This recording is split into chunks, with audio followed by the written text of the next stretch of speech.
Bonjour à tous et félicitations. Si vous êtes en vie, un nouveau journal de vlog. Il fait putain de chaud aujourd'hui.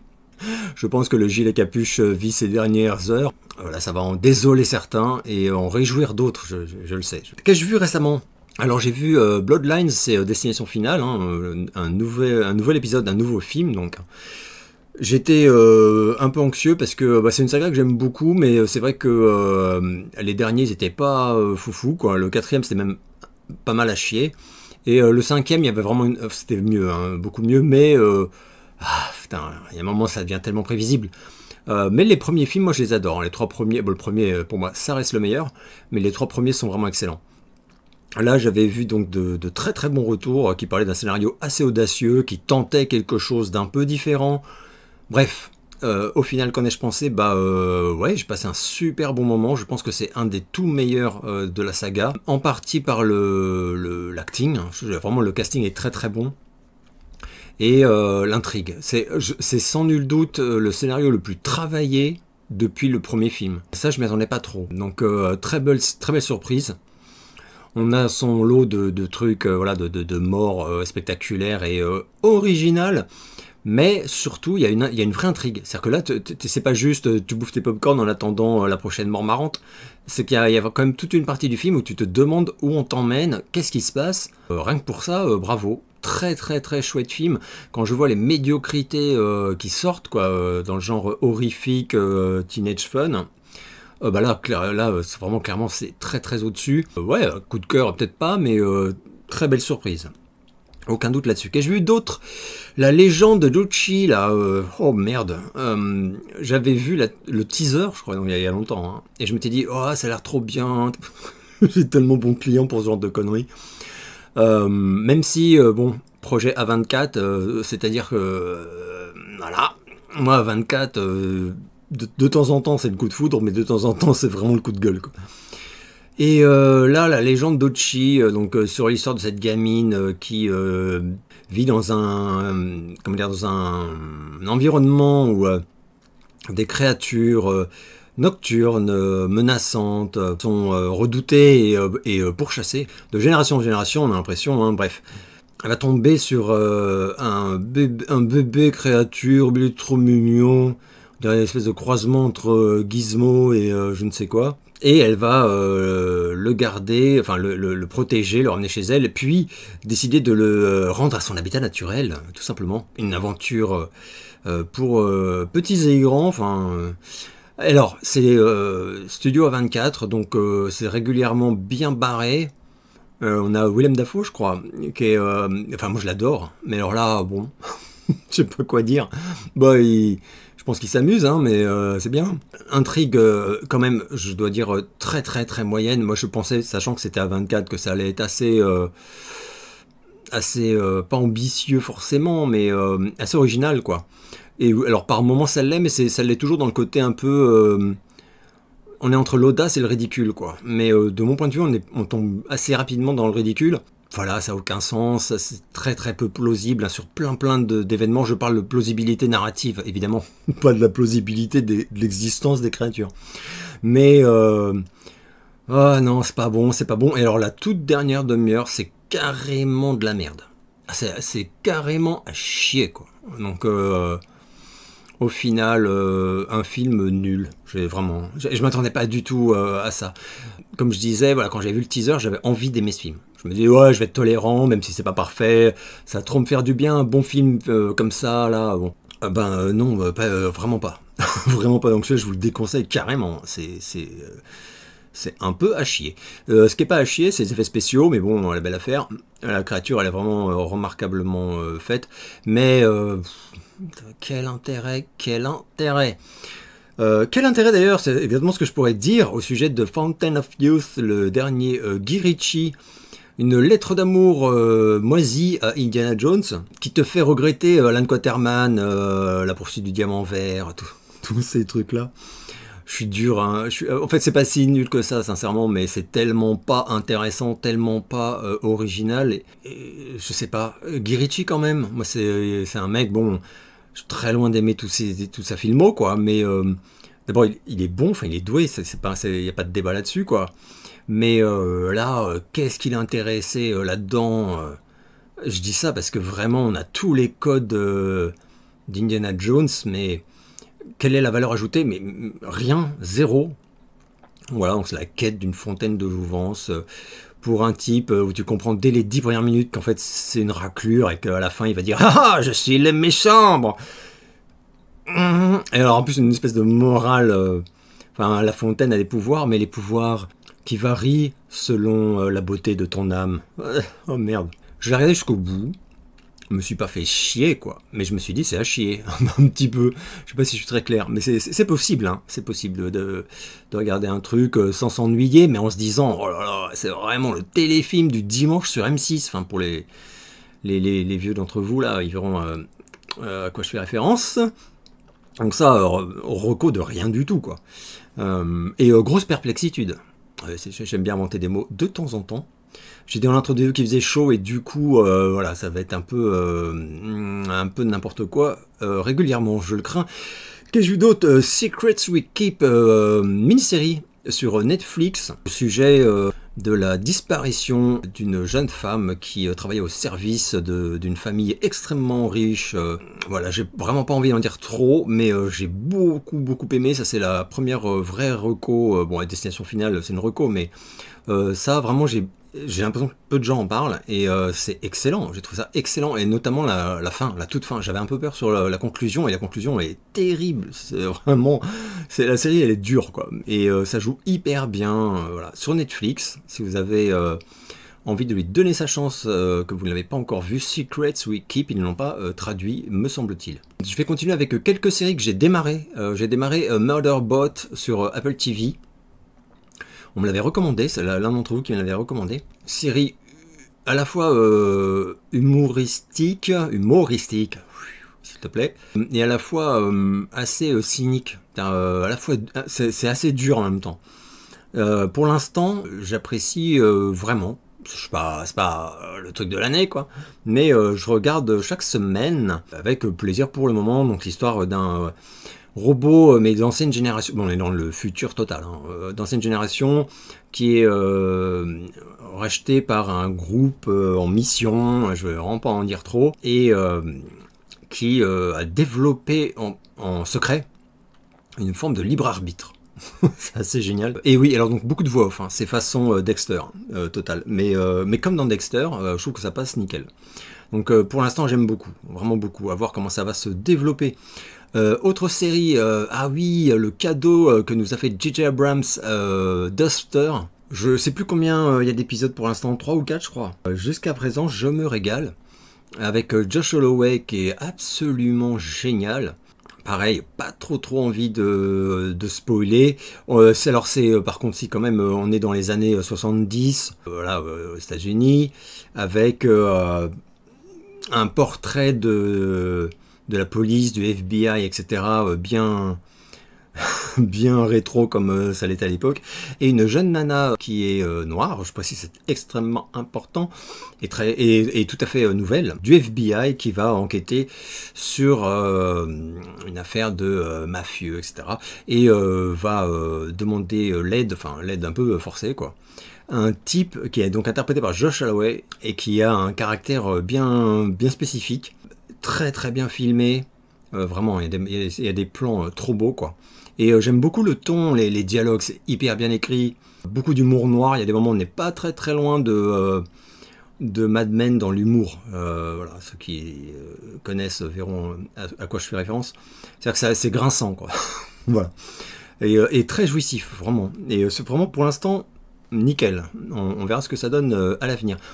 Alors le vrai gros coup de foudre, je dois dire, depuis le dernier JDV, et vous aviez été plusieurs à me prévenir, c'est Mobland, dont les 2 premiers épisodes d'ailleurs sont réalisés, si je ne dis pas de conneries, par Guy Ritchie.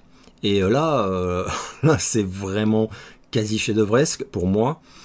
Les fans de Yellowstone et les séries comme ça, vous allez vous y retrouver, je pense, dans le ton.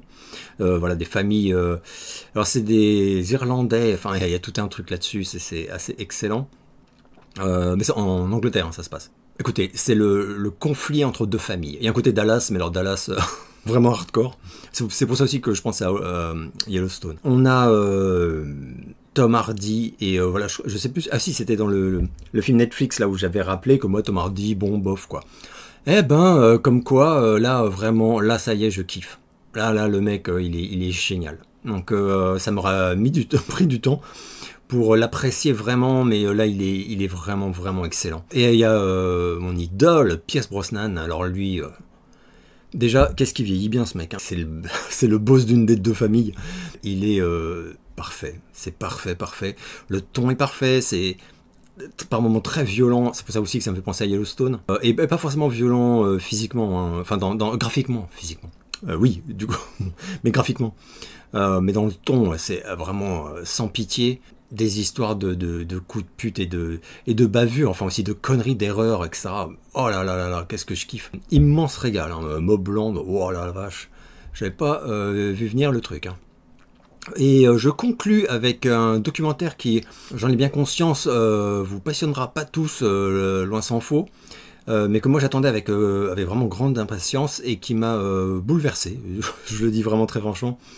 C'est Pee-wee as Himself sur HBO en 2 parties. Documentaire donc sur Paul Rubens et son personnage de Pee-wee Herman. Donc alors, son enfance, sa jeunesse, son arrivée à Hollywood, la naissance du personnage Pee-wee avec tous les codes. Alors on a des images d'archives mais de dingue que j'avais jamais vu de ma vie. Passionnant, enfin si tu aimes ce personnage, c'est tellement passionnant. Et ensuite on voit la sauce qu'il prend. Et alors ce qui est drôle, c'est que on sent bien que c'était pas gagné d'avance, quoi. C'est-à-dire qu'il y a quand même beaucoup de gens qui n'y croyaient pas du tout. Et le documentaire démontre bien à quel point le pari de Tim Burton sur ce film, Pee-wee's Big Adventure, qu'il a totalement créé en collaboration avec Paul Rubens, donc Pee-wee, a tout changé. Enfin, voilà. Et c'est drôle parce que même le studio ne croyait pas tellement au film.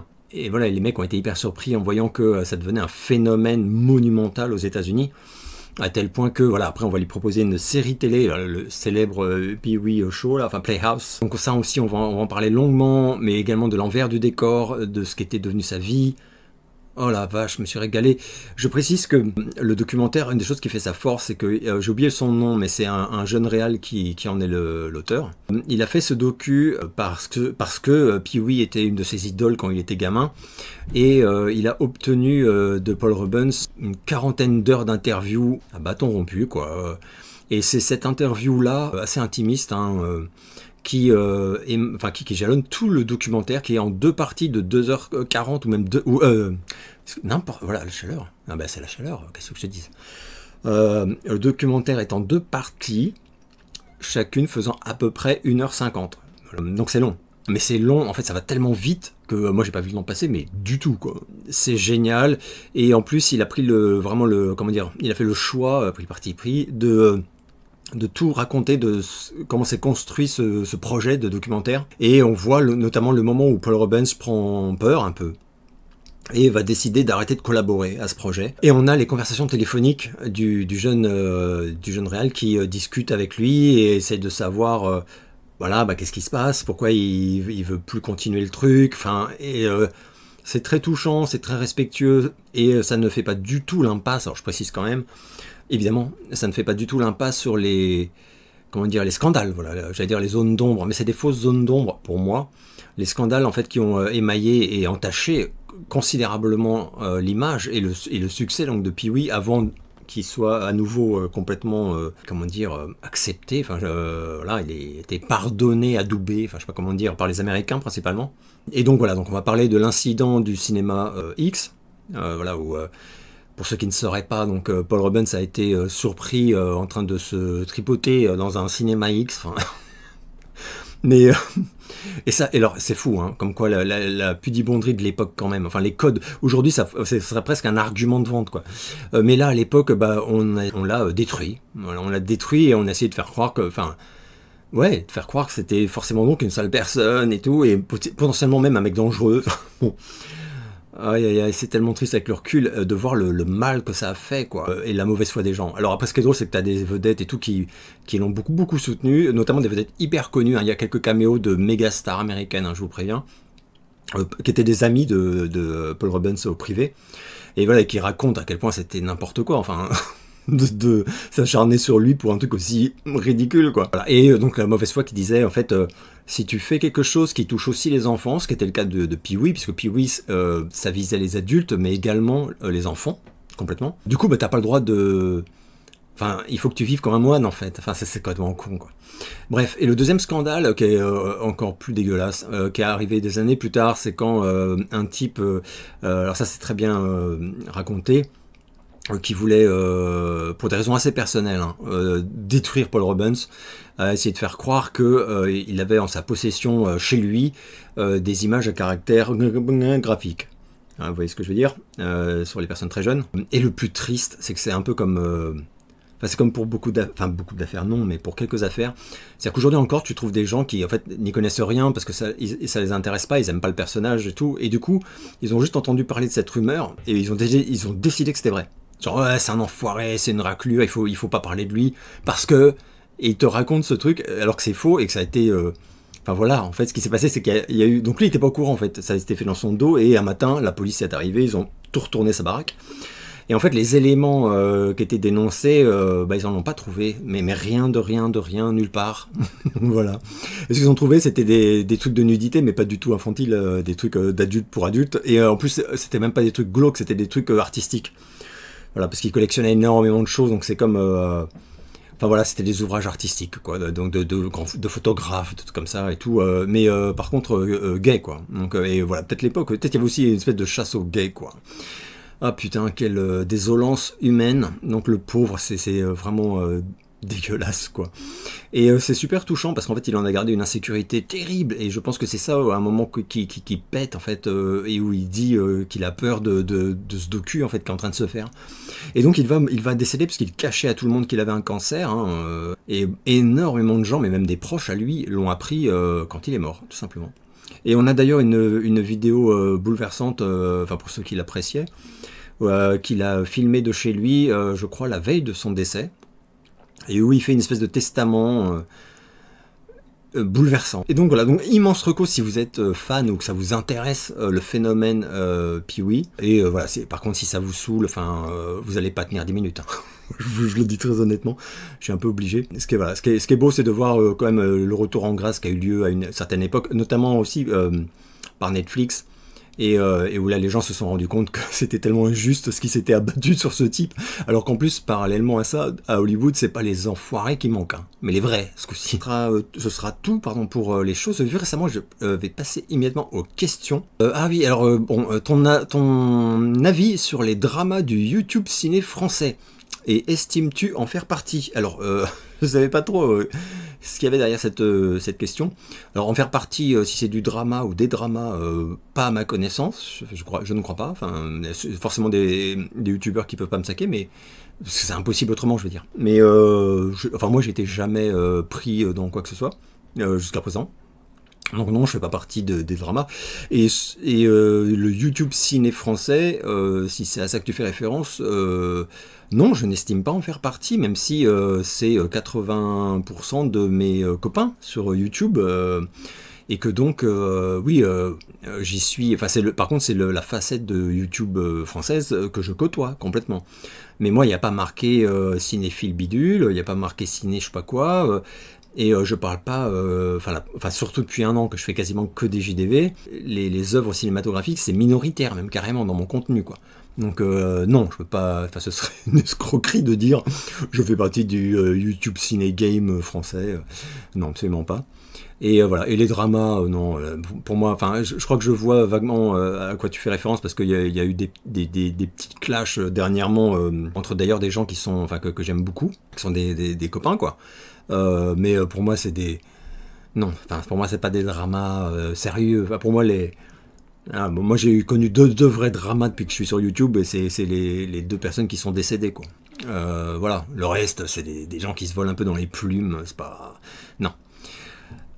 Samir Microciné dit régulièrement que le pire sur YouTube ce sont les gens qui donnent... simplement...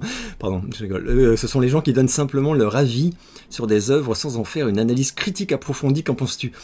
Alors je ne sais pas parce que je peux pas parler à sa place. Moi Samir je l'adore, hein.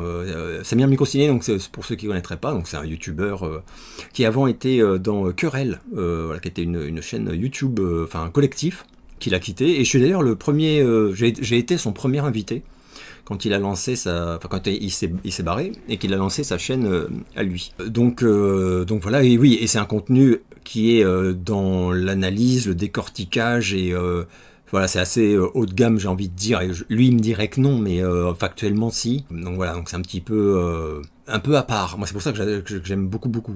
Voilà, il y a beaucoup d'entretiens, tout ça, mais c'est sans un télo, ça sonne péjoratif, mais oui, si, c'est un peu un télo. Donc lui, je ne doute pas qu'il préfère des vidéos où les gens ne donnent pas leur avis. Sur des œuvres, je pense que ça l'intéresse pas, tout simplement, quoi. Et il préfère voir d'autres analyses, d'autres critiques, mais alors au sens vraiment critique, cahier du cinéma, quoi, approfondi, etc., etc. Donc qu'en penses-tu? Ben moi, je pense que c'est super. Enfin, après, si tu me dis ça, parce que oui, moi, je répète depuis que j'ai ma chaîne, je dis que je donne mon avis. Alors pas toujours. À une époque, je faisais des vraies critiques. Et d'ailleurs, vous les trouverez. Enfin, j'ai fait des vidéos où je fais un travail de critique, voilà, d'analyse, etc., etc. Après, je dois dire très sincèrement qu'au bout de 6 mois, un truc comme ça, j'ai vu que en France, il y a déjà trop de... Enfin, je trouve, hein, ils sont déjà trop nombreux les gens qui font ça, en fait. Donc, alors, il y a le truc de la personnalité qui fait que, ouais, quand c'est quelqu'un qui a une autre personnalité, bah, c'est quand même intéressant.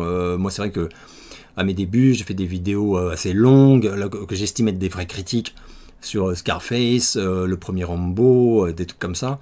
Enfin, puis plein d'autres films. Mais voilà, bon, je pense que voilà, il y a tellement de gens qui font ça maintenant. Bon, voilà, ça m'intéressait pas trop de proposer un truc que tout le monde a déjà vu un milliard de fois. Et moi-même, en fait, je me suis rendu compte aussi que ce que je préfère quand je regarde, c'est plutôt des trucs un peu plus à la cool, quoi. En fait, voilà, c'est différent. Moi, je pense pas que quelqu'un regarde.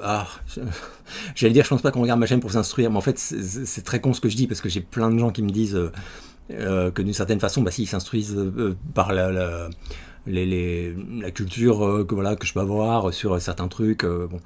Enfin, en tout cas, qu'en penses-tu? Je pense que c'est très bien. Enfin, que on n'a pas tous les mêmes souhaits. En fait, je pense que voilà. Après, je pense c'est pour ça que je dis, il y a un côté un peu. Je pense qu'il est dans la provoque. Faut pas oublier que Samir, ça peut être une vraie bête de compétition en provoque, hein, mais vraiment. Et voilà, le pire sur YouTube, non, je ne pense pas que ce soit les gens qui donnent leur avis sur des films ou je ne sais quoi. Mais moi, oui, moi, c'est même dans c'est ma tagline, hein. Mon avis ne vaut rien et je le partage. Donc oui, bref.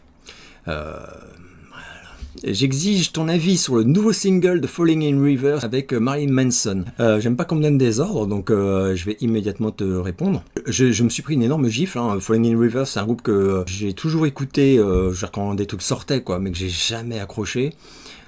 Et là, pour la première fois, j'adore. Je trouve cette chanson extraordinaire. Je l'ai écoutée 50 fois depuis la semaine dernière. Le featuring de Manson est remarquable, mais surtout, ça à la limite, c'est pas une surprise pour moi, mais la performance de Ronnie Radke, là, elle est dingue, complètement dingue. Voilà. Donc, immense coup de cœur pour la toute première fois de ma vie sur Falling in Reverse. Alors, pour l'instant, apparemment, il n'y a pas du tout de com qui est faite sur un album et tout.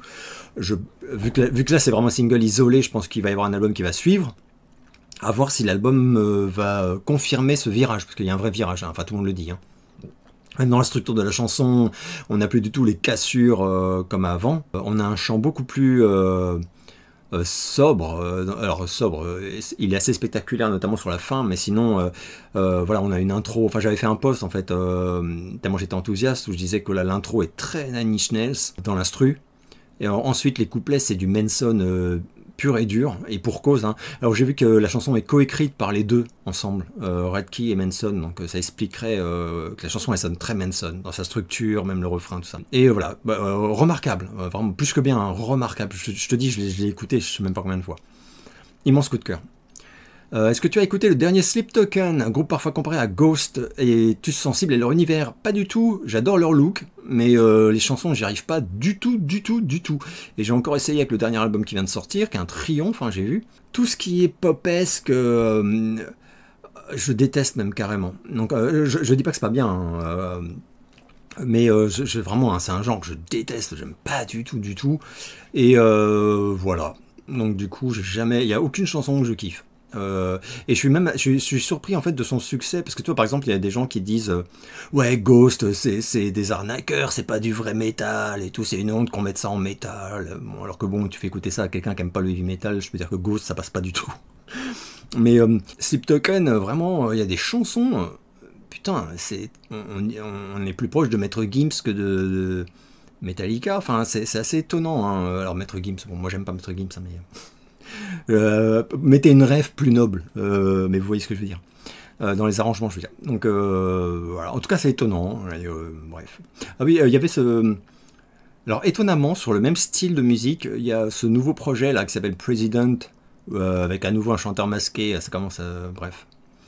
Et il y a beaucoup de gens qui disent que ce serait un membre de Sleep Token, donc à voir. Hein. Mais la chanson, cette chanson-là, je l'aime bien. La chanson de President, j'ai oublié le titre, mais je l'écouterai pas tous les jours, hein, mais je la trouve pas mal. Je dis ça parce qu'elle est sur les concepts aussi, couplet très pop et refrain bien violent. Pourrais-tu me donner ton avis sur l'écrivain H.G. Wells, l'île du Docteur Moreau, la machine à explorer le temps, etc. Alors, pour une fois, j'ai très rapidement lu les questions avant d'enregistrer, et donc j'ai pris 2-3 petits trucs, et j'ai notamment pris ceci, qui est une merveille. Voilà, je vous le montre. Les chefs-d'œuvre de H.G. Wells. Donc là, c'est absolument fabuleux. Hein. L'île du Docteur Moreau, évidemment, L'Homme Invisible, qui est quand même pour moi son chef-d'œuvre absolu. La machine à explorer le temps, presque autant. Et puis bon, il y en a plein. Donc oui, j'adore l'univers de Wells. Et l'écrivain, pour moi, c'est un immense écrivain, immense. En concert, es-tu team Fosse ou team Gradin? Fosse, j'ai toujours été en Fosse, sauf quand j'avais pas le choix, en fait. Donc voilà. Je ne serais en gradin. Ah non, il y a eu des fois où j'étais invité, et du coup c'était en gradin. Ah non, non. C'est encore autre chose. J'étais en gradin, mais en fait, il n'y avait pas de fosse. C'est-à-dire que dans la fosse, il y avait des fauteuils. Voilà, donc... mais les 3 quarts du temps, il y a une fosse, et quand il y a une fosse, je vais en fosse. Enfin, ça, c'est obligé, quoi. As-tu déjà vu un concert à l'étranger? Oh, super bonne question. Ouais, mais pas de groupe dont j'étais fan. Je sais qu'aux États-Unis, on m'avait emmené voir... un groupe qui était en concert dans un club à Hollywood, là. J'en ai pas parlé d'ailleurs dans ma vidéo. Enfin bref, mais bon, non, rien de marquant en fait. Non. Enfin, et puis c'est très rare, enfin non, très peu. As-tu regardé la série de Studio sur Apple TV? C'est excellent, pardon, et les 2 derniers épisodes sont complètement barrés. Bien sûr, j'ai dévoré de Studio, je vous en ai parlé brièvement en JDV il y a... quand ça a démarré en fait. Hein, je vous ai dit, j'ai commencé de Studio, c'est génial. Donc je les ai tous regardés, j'ai tous adoré, même si voilà, c'est vraiment moi j'ai vraiment beaucoup aimé, mais c'est vrai que c'est des sketchs en fait, hein, tout simplement quoi. Mais c'est bien pour ce que voilà, pour ce que c'est dans le concept. Enfin, je dis ça parce qu'il y avait au début il y avait des gens qui pensaient qu'il y aurait vraiment des trames, une narration de dingue et tout, et en fait pas du tout. C'est juste de la déconne, mais c'est tellement jouissif. Bon, moi j'ai adoré, donc je sais pas s'il y aura une saison 2, j'espère, parce que c'est vraiment excellent, et c'est vrai que la fin, putain, l'épisode final est tellement violent, c'est un chef-d'œuvre. Tu m'as fait plaisir en parlant de Hall & Oates dans ta dernière vidéo, j'adore ce groupe, mais j'ai l'impression qu'en France ils ne sont jamais cités et trop peu connus. Qu'en penses-tu? Pour info, Daryl Hall a une chaîne YouTube géniale. Oui, c'est vrai, oui, je regarde de temps en temps ses vidéos. Je suis entièrement d'accord avec toi. Je sais pas si je l'avais déjà dit par le passé, mais Hall & Oates, c'est très étonnant. C'est vraiment un groupe qui, aux États-Unis, mais aussi en Angleterre, hein, est énorme. Enfin, énorme au sens artistique. Je veux dire que c'est pas un groupe fun des années 80 pop, machin. C'est beaucoup plus que ça. Ils ont un poids énorme dans la culture musicale générale, quoi. Et c'est vrai qu'en France, on n'en parle jamais.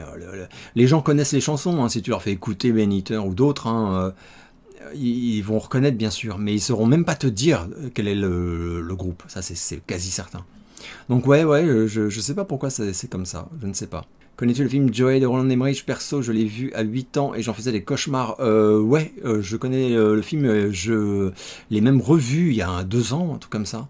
Et j'avais surkiffé ce film. Un film assez méconnu, enfin il est pas parfait, hein, mais moi j'adore son ambiance. Enfin, as-tu déjà vu le nanar Mac et moi, un pseudo E.T. produit par McDonald's? Même la BO, pourtant produite par Bobby Caldwell, est ratée. Je l'avais tenté, je l'avais loué. Je l'avais loué peut-être, je sais même pas quand, début des années 90, je sais plus quand ça date. Et j'ai arrêté, mais très très vite. J'ai arrêté au bout de 20 minutes, je crois. C'était ignoble. Ignoble. Et je l'ai jamais revu et je ne le reverrai jamais. Après, je sais que c'est culte pour certaines personnes, mais c'est culte en tant que nanar. Ils regardent ça, les mecs, ils sont défoncés à la weed, enfin bref. Et je finis par Nuit de folie avec la sublime Elisabeth Shue que je viens de revoir avec plaisir. Putain, alors celui-là aussi je l'ai ressorti parce que j'en avais pas mal parlé au début de ma chaîne. Je crois qu'on avait fait un truc d'ailleurs avec Dirty Tommy à l'époque. On avait parlé de nos coups de cœur de films à la fois cultes et à la fois pas si connus que ça dans le monde. Enfin, aux États-Unis c'est une référence absolue. J'adore ce film, il est magnifique, Elisabeth Shue est tellement géniale dedans, et c'est tellement plein de scènes un peu trash, enfin, c'est pas juste drôle, c'est impertinent, c'est vraiment, pour moi c'est typiquement les comédies américaines des années 80, où tu te réalises avec le recul qu'on ne sait plus écrire des comédies de ce genre, enfin aussi riches, aussi intelligentes, tout en étant très légère.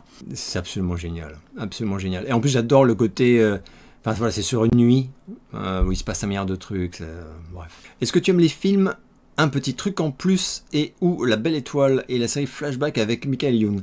Non, parce que je ne non, parce que je ne les ai pas vus. Et je les ai pas vus parce que j'ai pas voulu les voir. Donc voilà, ça m'attirait pas, ça m'intéressait pas. C'est pas mon truc.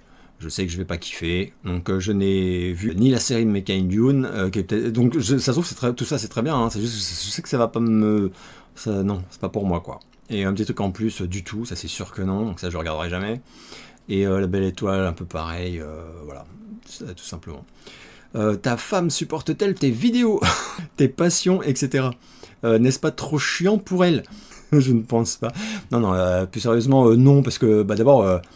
Je sais que vous êtes plusieurs à vous, enfin vous êtes pas mal à vous en plaindre. Je fais peu de vidéos et du coup, voilà, c'est pas, on peut pas dire que notre vie est perturbée par mes vidéos, enfin par mon agenda, mon planning de tournage de vidéos. Donc ça la, comment dire, c'est pas chiant pour elle. Enfin, donc oui, est-ce qu'elle les supporte? Ouais, carrément, elle les regarde hein, même. Hein, voilà, pas à la seconde où c'est en ligne, mais je sais qu'elle regarde mes vidéos. Des fois, on en plaisante et tout. Supporte-t-elle tes passions? Ouais, carrément. Enfin, mais il y a quand même beaucoup de mes passions qui sont...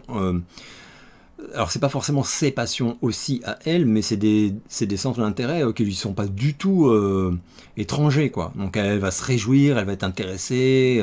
Enfin, on est vraiment très fusionnel hein, quand même. Hein, ça nous divise pas du tout, c'est ça que je veux dire. C'est pas quelqu'un qui rentre dans mon bureau et qui se dit allez, qu'est-ce que c'est, mais quelle honte et tout. Enfin, tu vois, pas du tout. Au contraire, au contraire. C'est une chance, hein, mais donc voilà. Non, là-dessus, franchement, on s'éclate complètement, quoi. Et on se marre beaucoup. Je te recommande Quelque part dans le temps si tu ne l'as toujours pas vu. Mais alors, mais qui es-tu? Je ne sais plus, parce que j'ai copié les questions. Mais Quelque part dans le temps, c'est un de mes... enfin, comment dire, c'est un de mes Christopher Reeve préférés et j'en bassine tout le monde avec depuis le début de ma chaîne très régulièrement. Je vais même, d'ailleurs, il était prévu, avant que j'arrête, il était prévu que j'en fasse une reco express de ce film. Ah oui, d'ailleurs, je l'ai là. Alors, j'ai même ressorti le bouquin parce que le film est très bon, téléfilm, hein, je ne sais plus. Ah non, aux États-Unis, c'est film, je crois que c'est chez nous que sorti à la télé, comme ça. Le jeune homme, la mort et le temps, chef-d'œuvre total de Richard Matheson, que je vous recommande absolument, bouleversant, et dont voilà, dont ce truc est l'adaptation. Et moi, c'est un film qui me touche vachement, que je trouve super beau, qui me bouleverse. Enfin, mais comme le bouquin, enfin le bouquin est plus dur hein, que le film. Mais je l'adore. Si vous ne l'avez pas vu. Es-tu plus le Dahlia Noir ou LA Confidential? Top 3, James Ellroy, idem Edward Bunker. La griffe du chien de Don Wilson. Je serais plus... j'aime beaucoup les deux. J'ai peut-être une préférence pour LA Confidential. Après, Elroy, je peux pas te faire un top 3 parce que je suis même pas sûr d'avoir lu 3 de ses romans. Voilà. Et Bunker, pareil. Et La griffe du chien de Don Wilson, je ne l'ai pas lu. Je ne connais pas du tout. Je vais aller voir ce que c'est, tiens, quand même. C'est beau comme titre, en plus. As-tu déjà lu de la série noire chez Gallimard, les vieux bouquins noirs? Vraie question sur ce que c'est. Il y en a dans une vieille bibliothèque familiale, je ne les ai jamais lus. Ouais, attends, mais... attends. Alors, je savais que j'en avais quelques-uns. Je parlais à l'instant de Richard Matheson. Et ben, tu vois, Jour de fureur, un chef-d'œuvre. Moi, Richard Matheson, j'adore ses ouvrages fantastiques, ses nouvelles aussi. Mais les polars, personne n'en parle jamais. Et il a écrit pas mal de romans policiers, mais c'est des tueries totales. Donc voilà. Alors, je sais que j'en ai d'autres ailleurs.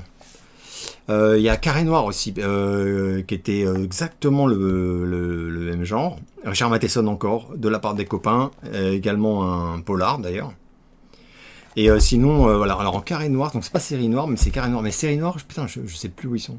Enfin, bon là j'en ai un, mais je sais que j'en ai d'autres. J'en ai de... Je crois que j'en ai avec Goodies, d'ailleurs, et alors, bon, bah là c'est des Goodies par exemple. Hop, c'était super beau, moi j'adorais les pochettes. Je trouvais les pochettes géniales. Avec les pubs aujourd'hui interdites. Hein. Voilà encore un. Donc voilà, je suis sûr qu'il y a plein de merveilles hein, dans la vieille bibliothèque familiale. Hein, c'est obligé. As-tu lu Simon Liberati, California Girls sur Sharon Tate et le dernier Stanislas sur le rapport aux méchancetés des enfants à l'école et sa jeunesse? Je te le conseille. Alors Simon Liberati, non, je ne l'ai jamais lu et pourtant j'ai failli, hein, donc un pote de Bec BD. C'est d'ailleurs avec lui que s'était fait arrêter, enfin tous les deux s'étaient fait arrêter, parce qu'il était fait un rail de coke sur le capot d'une bagnole et quand les flics leur avaient demandé mais qu'est-ce que vous faites, ils avaient dit on recrée la scène du roman de Bret Easton Ellis. C'était très drôle.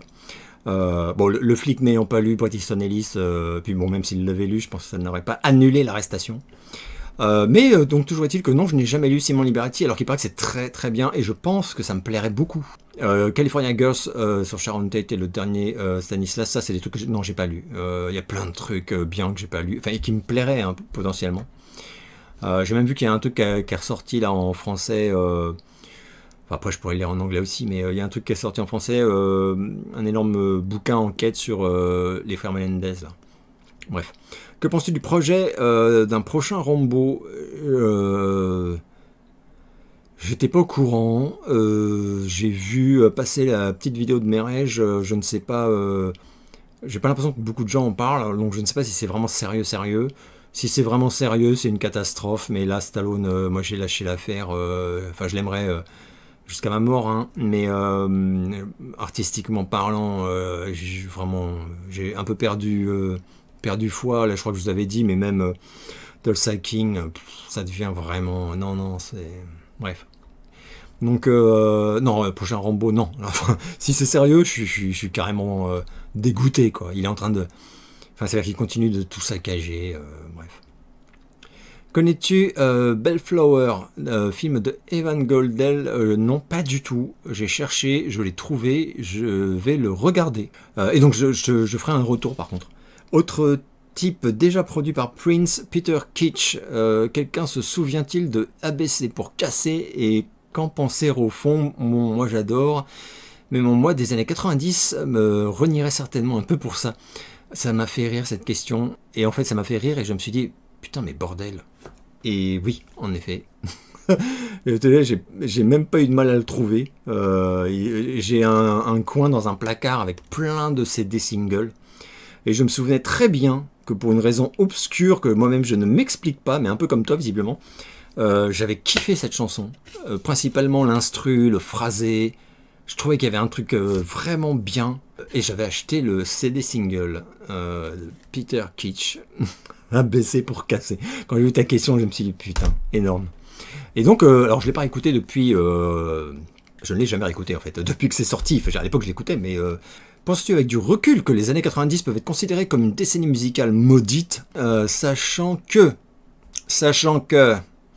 de très nombreux musiciens ont connu une fin tragique. Alors ça c'est vrai, et il y a des musiciens qui ont connu une fin tragique artistique, j'ai envie de dire aussi.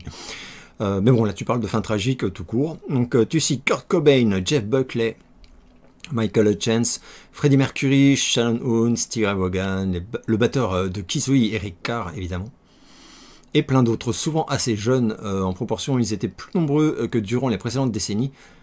Ah ouais, c'est vrai que l'édition 99 du Woodstock a viré au carnage.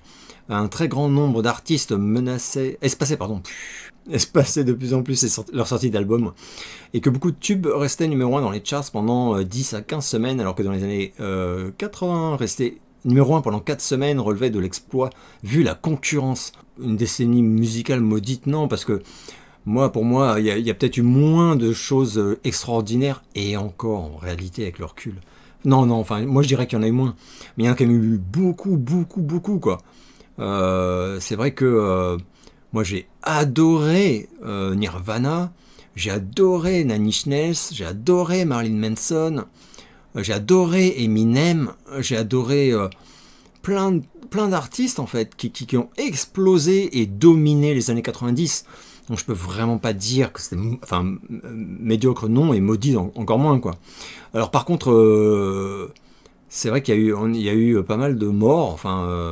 Freddie Mercury, bon, pour moi c'est pas un artiste des années 90, tu vois ce que je veux dire. Alors que Kurt Cobain, oui, bon, et Jeff Buckley aussi, quoi. Michael Hutchence non plus, c'était vraiment un... Mais il est mort dans les années 90, ouais, c'est clair. Ce qui est intéressant, c'est... Alors, oui, c'est putain, le Woodstock 99, mon Dieu. Mais ce qui est intéressant, c'est vrai, c'est ce que tu relèves quand même sur les charts, par exemple, le Slim Shady, enfin le My Name Is de Eminem était resté numéro 1, je sais même plus combien de temps. Et c'est vrai que c'était quand même assez révélateur que par ailleurs il se passait pas, voilà quoi. Est-ce que tu suivais le Bunny Hill Show à l'époque? Que penses-tu de ce genre d'humour un peu spécial qui aujourd'hui ne passerait plus? Ouais, bien sûr, je regarde, bah oui, mais tous les enfants regardaient Bunny Hill à la télé avec le truc là, le thème Sésame là. Je sais pas si je l'ai bien fait, je sais pas. Je me souviens plus comment ça faisait. Alors, que penses-tu de ce genre d'humour? C'est scandaleux. Il faudrait brûler les bandes du Bunny Hill Show. Non, moi je trouvais pas ça hilarant, hein. Déjà à l'époque, je veux dire. Parce que c'était l'humour cucu, vraiment pas finaux, quoi. Qu'avait d'ailleurs complètement pompé Colaro, hein, Stéphane Colaro, dans Cocorico Cowboy et plus tard le Colaro Show, je me souviens plus comment ça s'appelait. Mais bon, je préférais vraiment Bunny Hill. C'était beaucoup plus... Bunny Hill, il y avait un côté quand même... même quand c'était salace, c'était mignon. Enfin, il y avait un côté... tu vois ce que je veux dire? Colaro, c'était vraiment dégueulasse par moment, je trouve. Enfin, moi, ça me choquait. Même en tant que gamin, je me disais, putain, c'est sale. Tu vois, c'est un humour sale. Sexuel, mais pas que, quoi. Alors que Bunny Hill, ça l'était jamais, c'était vraiment... Et en plus, c'était toujours lui qui était...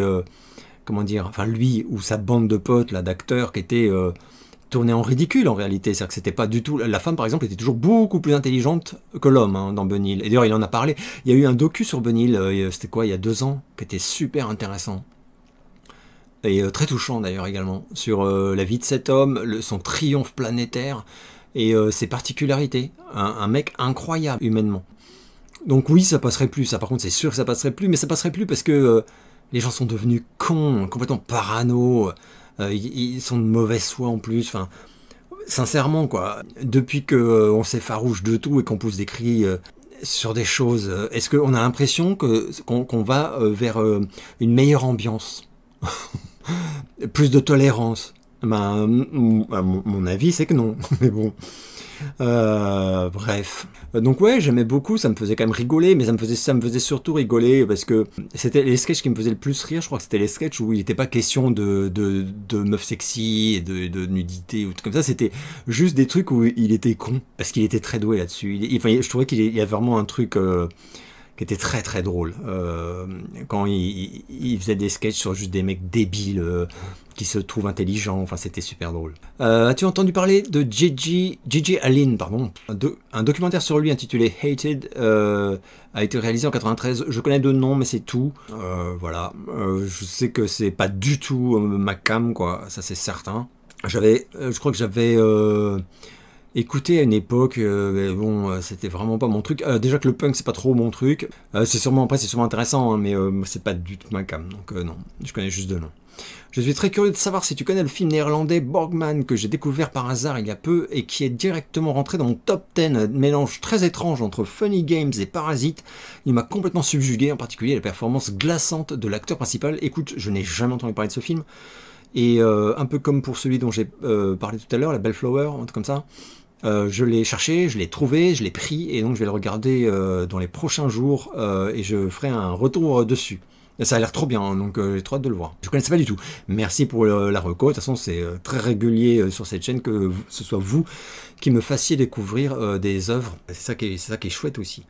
Que penses-tu de la filmographie de Jean-Claude Brissot? Pour moi, de bruit et de fureur, c'est l'anti-la haine par excellence. Un film est lumineux et poétique, en dépit de son sujet difficile, l'autre est abject par son simplisme et sa démagogie. Waouh.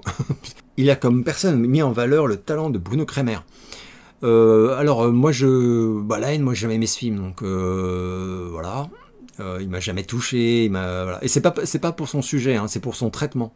Enfin, d'ailleurs, c'est un peu ce que tu suggères aussi, parce que de bruit et de fureur que j'ai vu également, que j'aime beaucoup, c'est les mêmes thématiques, hein. Mais c'est une autre façon de faire, je suis d'accord. Alors moi, oui, c'est sûr que celle de Brissot me touche 1000 fois plus, m'intéresse plus, enfin voilà. Mais la haine, je dis pas que c'est pas bien, hein. Je dis juste que moi, vraiment, ça m'a glissé dessus, enfin, j'ai pas compris le chef-d'œuvre en fait. Ce qui ne veut pas dire que c'en est pas un. Ça veut juste dire que sur moi, bon... Et c'est marrant d'ailleurs que tu parles de Brissot, parce qu'il n'y a pas longtemps, je cherchais le film L'Ange Noir, et introuvable. Putain. Enfin, introuvable sur les sites corsaires. Je crois que je l'ai vu passer en DVD. Je serais peut-être contraint de l'acheter en DVD pour le voir. J'ai jamais vu ce film, et ça fait plusieurs fois que j'entends parler en disant que c'est ultra sous-estimé, enfin mésestimé, et que c'est vachement bien. Je ne sais pas si tu as vu le film coréen Frères de sang, qui est de loin mon film de guerre préféré, devant même les grands classiques. Oui, j'ai vu Frères de sang sur... je sais plus si c'est où Jonathan Asia ou Merej. C'est un des deux qu'on avait parlé, et où du coup je l'ai vu, et waouh, je me suis pris une baffe monumentale. Et d'ailleurs, je sais plus qui me redemandait l'autre jour le nom du film coréen dont je parle tout le temps, etc., et qui n'est pas un film d'horreur, et c'est ce film-là. Ça s'appelle Friend, enfin en version traduite, hein. Ah voilà. Ça pour moi c'est un chef-d'œuvre total. J'ai d'ailleurs une magnifique édition avec deux DVD. Et ça c'est magnifique. Cinéma coréen extraordinaire. Les Paul Thomas Anderson, tu en penses quoi? Hard Eight, Boogie Nights, Magnolia, There Will Be Blood, etc. Je pense comme toi, parce que en fait derrière chaque film t'as marqué chef-d'œuvre, meilleur machin, etc. Et ouais, moi j'adore. Boogie Nights, ça a été une baffe monumentale à l'époque. J'ai d'ailleurs le magnifique double ou triple DVD collector, la machin, avec des documentaires passionnants, trucs sur le tournage, enfin bon, c'est absolument génial. Un des meilleurs rôles de Mark Wahlberg ever, voilà. Magnolia, tout le monde pense à Tom Cruise alors qu'il est quand même très peu présent. Maintenant, il est peu présent, mais putain, quel génie ce mec. Magnolia, chef-d'œuvre magnifique aussi. Enfin, There Will Be Blood, j'ai adoré. Ça m'a peut-être un peu moins touché, mais non, mais c'est voilà. Il y a tous ces films. Enfin, je pense qu'il y a un film que j'ai pas aimé de ce réal. Il y a peu de réal où je peux dire ça. Connais-tu le chanteur Jeff Buckley? Putain, Jeff Buckley, on en parlait tout à l'heure. Si oui, apprécies-tu? As-tu vu le film tiré de son histoire, Greetings from Tim Buckley? Je n'ai pas vu le film. Par contre, je les ai toujours d'ailleurs. J'ai tous ses albums, les lives, les machins. J'avais eu un choc immense en découvrant Grace. Ensuite, du coup, j'ai cherché les autres disques et c'était, enfin pour moi, c'est presque chaque chanson de Jeff Buckley, c'est un chef-d'œuvre. C'est bouleversant, c'est extraordinaire, etc. Et sa mort m'a vraiment choqué. Voilà, un immense artiste. As-tu déjà regardé le film de science-fiction horreur Les Traqués de l'an 2000, sorti en 82, à rapprocher du métrage Les Chasses du comte Zaroff, datant des années 30? Oui, alors oui, j'ai vu Les Traqués de l'an 2000. Mais pour moi, c'est un navet. Ce n'est que mon opinion. Hein. En comparaison des Chasses du comte Zaroff, que j'ai en DVD d'ailleurs, avec une très belle copie. Chasse du comte Zaroff, moi c'est un de mes films préférés ever. Mais Les Traqués de l'an 2000, oui, je vois pourquoi tu les compares. Mais en termes de qualité, non. Après c'est sympa quoi, mais c'est pas un bon film, je trouve. Toi qui es fan de Polnareff, c'est bizarre que tu n'as jamais parlé de ses bandes originales comme La Folie des Grandeurs, La Vengeance du Serpent à Plumes. Il y a Lipstick aussi, je sais que tu n'es pas fan de Balavoine, mais est-ce que tu avais en 45 tours Frappe avec ta tête, qui était sorti 4 ans après sa mort? Non. Je suis pas fan des BO de Polnareff. C'est pas parce que c'est pas bien, hein. C'est sincèrement La Folie des Grandeurs, on n'est pas loin du chef-d'œuvre. Mais c'est un style d'arrangement et de mélodie. Enfin, c'est pour une comédie. Et idem pour Le Serpent à Plumes. Hein. On sent que c'est une musique légère pour une comédie. Ouais, moi, ça ne m'intéresse pas trop, quoi. Voilà, donc c'est tout. Hein. C'est pour ça que j'en parle pas. J'en ai parlé, mais très peu, ouais, ça c'est sûr. Voilà, Balavoine, ouais, j'ai déjà dit, hein, jamais été fan, jamais eu aucun disque. Mais immense respect, j'adorais l'homme humainement. Enfin, mais ça s'arrête à peu près là. J'aimais beaucoup quand même le chanteur. Cette chanson est tellement violente. Waouh! Encore aujourd'hui, je veux dire. D'ailleurs, aujourd'hui, plus personne pourrait l'écrire. Hein. On casse les couilles à Sardou pour les villes de grande solitude, là, les villes de solitude, je ne sais plus. Et bizarrement, le chanteur de Balavoine s'est passé crème. Mais bon, en tout cas, ouais, j'adore cette chanson, le chanteur, et Frappe avec la tête, c'est une tuerie. Mais c'est surtout une tuerie en version live, comme je l'avais dit dans un très vieux JDV. C'est la version live que j'adore, qui est très violente sur la fin, et elle est incroyable. As-tu aimé Arrivederci Amore Ciao de Michele Soavi? Pour moi, tout simplement, le dernier grand film noir tourné au cinéma et injustement boudé par le public. Figure-toi que je n'avais jamais entendu parler de ce film. Comme ça c'est clair. Donc je vais essayer de le trouver pour le découvrir. Sachant que Michel Soavi, j'ai vu quand même pas mal de ses films. Et d'ailleurs, j'avais même ressorti exprès mon préféré, Bloody Bird. Qui est... oh là là, mais qu'est-ce que ça m'avait mis mal ça à l'époque. Je crois que je l'avais... Non, j'étais allé... Attends. Non, je crois que j'étais allé le voir au cinéma, quand c'est sorti en salle au cinéma. Voilà, ouais, en 87, c'est là que je l'ai vu. Et ça m'a déglingué. Qu'est-ce que c'est beau, putain. Donc bref. Mais je n'ai pas vu celui-ci. Donc je vais le chercher et essayer de le trouver. Que penses-tu de la K-pop? Vraiment rien, parce que je le connais pas du tout. Enfin si, j'en pense du mal quand même, parce que j'ai vu un ou deux docus sur l'industrie de la K-pop, et c'est dégueulasse. Humainement. C'est ignoble. Enfin, ce qu'on fait à ces gamins, ces gamines, tout ça. Comment ils sont traités, c'est horrible. Donc non, je peux pas dire que j'en pense rien. Artistiquement, pour moi, c'est de la méga merde, mais ça vise les gamines de 12 ans. Donc bon, mais humainement, ça cache une industrie horrible. Horrible. Voilà, on dénonçait les maisons de disques en France quand il y avait les boys bands, mais alors là, à côté, bref. As-tu vu le film Love Object? Ah oui, je te l'ai sorti. J'ai sorti un milliard de trucs. Hein. Aujourd'hui, les grands moyens. Love Object, je vous en avais parlé à plusieurs reprises, mais c'était au tout début de ma chaîne. Je pense pas que tu étais abonné. Je voyais que c'est un film très particulier, très étrange, mais remarquable. Que je vous recommande totalement. D'ailleurs, voilà, prix de la critique internationale. Gérard May. Il a eu des super critiques quand même. Hein. Enfin, en fait, c'est juste qu'il est méconnu ce film. Mais d'ailleurs, vous voyez, ça c'est un DVD. Alors, c'est drôle parce que j'ai 2 éditions DVD de ce truc-là. Je sais même pas pourquoi. Enfin, sans faire exprès, je veux dire. J'ai dû oublier que je l'avais à une époque. Bref. En tout cas, je vous le recommande complètement, sachant que c'est sombre. Mais sombre, c'est tellement beau de désespérance et de folie et malaisant. On dirait un cauchemar de Bret Easton Ellis, ce film.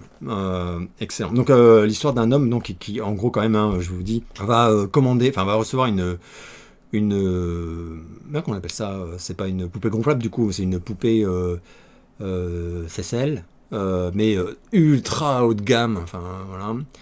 Et il va se passer plein de trucs. Et c'est vraiment un très beau film sur la folie. C'est génial, génial, génial. Connais-tu Ah oui. Connais-tu le groupe des années 70, Big Star? Perso, je considère leurs deux ballades 13 et You and Your Sister, pardon, comme les deux plus belles chansons sur l'adolescence ever. Je ne connaissais absolument pas le groupe Big Star, c'est même assez étonnant. Du coup, je suis allé écouter les chansons dont tu me parlais. J'avoue que ça me touche pas, mais c'est vachement bien. Enfin, c'est vachement bien. C'est vraiment représentatif d'une forme de musique des années 70 où je suis complètement hermétique. Donc en fait, voilà, ça me... par contre, je suis un peu moins con parce qu'avant, je connaissais carrément pas, quoi. Ah oui, et alors j'avais recopié les questions auxquelles j'ai pas pu répondre dans le précédent JDV. Comme quoi je n'ai qu'une parole. J'aimerais beaucoup avoir ton avis sur la chanson That's the Way It Is, issue de la BO du jeu Red Dead Redemption 2. Je trouve cette chanson d'une beauté abyssale. Je voyais pas de quoi tu parlais, je l'avais pas écouté, du coup j'ai décalé à ce JDV là. Je suis allé écouter, j'ai découvert que c'était une chanson de Daniel Lanois, et je la trouve magnifique. Putain, alors je la connaissais pas. Et oui, je te rejoins complètement. Ça m'a fait penser à... Enfin, il y a une espèce d'influence entre Johnny Cash et Leonard Cohen. Je sais pas si tu seras d'accord, mais waouh, ouais, magnifique, alors magnifique, en effet. Beauté abyssale, ouais, je suis assez d'accord. Connais-tu le groupe de Decemberists et leur chanson Cavalry Captain? Je ne connaissais absolument pas ce groupe, et la chanson non plus. Du coup, je suis allé écouter, j'ai trouvé ça excellent. Donc, à creuser hein, de Decemberists, je vais retourner en écouter d'autres, du coup. Parce que ouais, celle-ci, elle m'a beaucoup plu. En plus, j'ai cru voir que c'était pas... Enfin, c'est pas celle-ci que me suggérait YouTube en premier, donc je pense que c'est pas leur plus gros tube, celle-là. Connais-tu le groupe Rip Slime et la chanson Super Shooter? Ah oui, c'était le groupe de chanteurs asiatiques. Alors oui, alors je ne connaissais pas, pareil, je suis allé sur YouTube, j'ai écouté, bon là j'avoue que j'ai pas du tout aimé, mais j'ai pas du tout aimé, c'est un petit peu comme pour Big Star, en fait, c'est pas que c'est pas bien, mais évidemment. Vraiment, c'est pas du tout pour moi, quoi, dans le style, quoi. Et c'était la dernière question sectionnée, donc je vais m'arrêter là. J'espère que vous allez bien et je vous donne rendez-vous très bientôt pour une nouvelle vidéo.